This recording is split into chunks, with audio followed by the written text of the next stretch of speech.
గత 10 ఏళ్లలో రాష్ట్రాన్ని తండ్రి బిడ్డ కొడుకు దోచుకున్నారని ఆరోపించారు బీజేపీ స్టేట్ చీఫ్ కేంద్ర మంత్రి కిషన్ రెడ్డి. లోక్సభ ఎన్నికల ప్రచారంలో భాగంగా ఖైరతాబాద్లో జీప్ పర్యటన చేశారు. తెలంగాణను దోచుకున్నది సరిపోక ఢిల్లీలో లిక్కర్ వ్యాపారం చేసి కవిత జైలుకు పోయిందన్నారు. కాంగ్రెస్ ప్రభుత్వం వచ్చి 100 రోజులు దాటినా 6 గ్యారంటీలను అమలు చేయలేదన్నారు. మరోసారి బీజేపీకి ఓటు వేసి మోదీని గెలిపించాలని ప్రజల్ని కోరారు కిషన్ రెడ్డి. అనంతరం అమీర్పేట్ గురుద్వార్లో జరిగిన బైసఖీ ఉత్సవాల్లో పాల్గొన్నారు కిషన్ రెడ్డి. అన్ని వర్గాల ప్రజలు పిల్లల నుంచి మొదలు పెడితే పెద్దల వరకు ఈరోజు నరేంద్ర మోడీ గారికి ఎవరు ఎక్కువ మద్దతు ఉంది? మహిళలు. ప్రతి ఇంటి ఆడబిడ్డ, ప్రతి ఇంటి తల్లి, ప్రతి ఇంటి అక్క, ప్రతి ఇంటి చెల్లి నరేంద్ర మోడీ గారు మా సోదరుడు, మా అన్న, మా తమ్ముడుగా భావిస్తాము. అందుకే ఈరోజు నరేంద్ర మోడీ గారు మళ్లీ ప్రధానమంత్రి కాబోతున్నారు.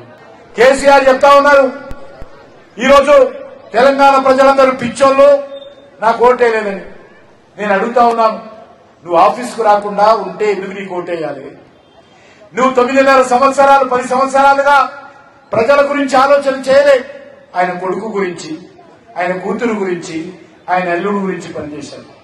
అందుకే ఈరోజు ప్రజలు, అయ్యా నువ్వు కూతురు గురించి ఎక్కువ ఆలోచన చేస్తున్నావు, నువ్వు ఆఫీసుకు రావడం లేదు, ఫామ్ హౌస్ లో ఎక్కువ ఉంటున్నావు, కాబట్టి నువ్వు ఫామ్ హౌస్ లోనే పర్మనెంట్ గా ఉండు, ఇక ఆఫీస్కి రావాల్సిన అవసరం లేదని ఎన్నికలు ఆయన ఓడించారు.